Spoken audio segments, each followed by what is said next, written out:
नमस्कार। आज पुनः नयाँ भिडियोको साथमा हजुरहरू समक्ष प्रस्तुत भएका छौं। स्वागत छ हजुरहरू सम्पूर्णलाई हाम्रो युट्युब च्यानलमा।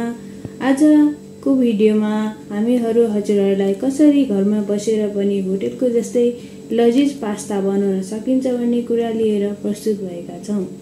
लागौं आजको प्रस्तुतितर्फ। सुरुमा हामीलाई पास्ता बनाउनको लागि आवश्यक पर्दछ पास्ता नै।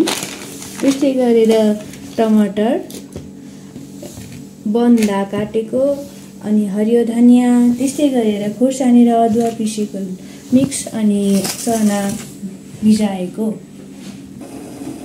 अब हामी यो पास्तालाई अलिकति तातो पानीमा हालौं। तपाईहरुको फ्यामिलीमा कतिजना हुनुहुन्छ उहाँलाई कति चाहिन्छ त्यही अनुसार हजुरहरूले राख्नु होला। हामी चाहिँ थोरैजना भएर यसरी नै राखेका छौं। अब यसरी उम्लिसकेपछि यसलाई एकछिन ग्यास बन्द गरेर हामी यो पानी जति जम्मै फालौं।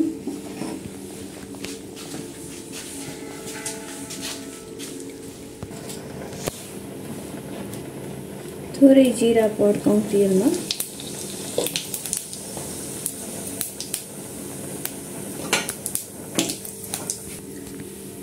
यो गोल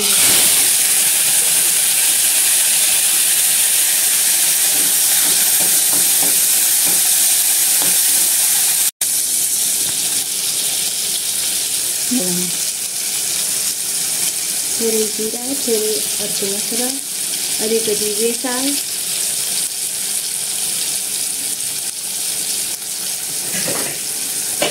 मिक्स हुनु गरी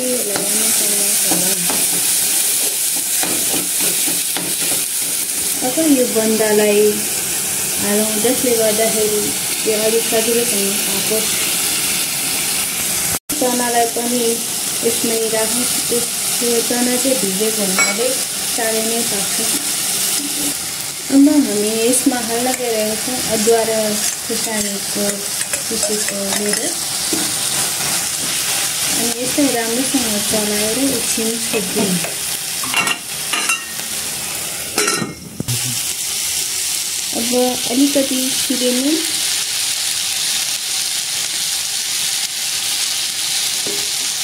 र अलिकति बिरेनी जसले खानालाई अझै धेरै टेस्टी बनाउँछ।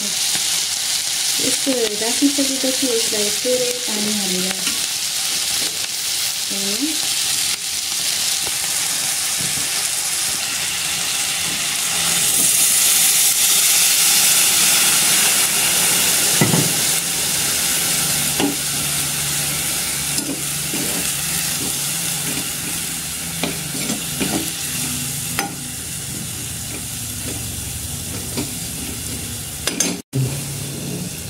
बन्दालाई राम्रोसँग पाक्नको लागि एकैछिन छोपेर अनि त्यसपछि हामी पास्ता हाल्छौँ।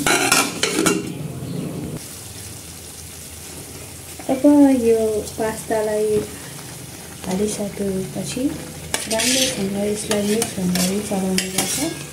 जसले गर्दाखेरि सबैतिर मसलाहरू राम्रोसँग पुगोस्।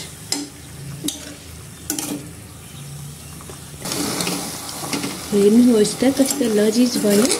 आहा, अब यसमा अलिअलि धनिया छर्क्यौँ माथिबाट।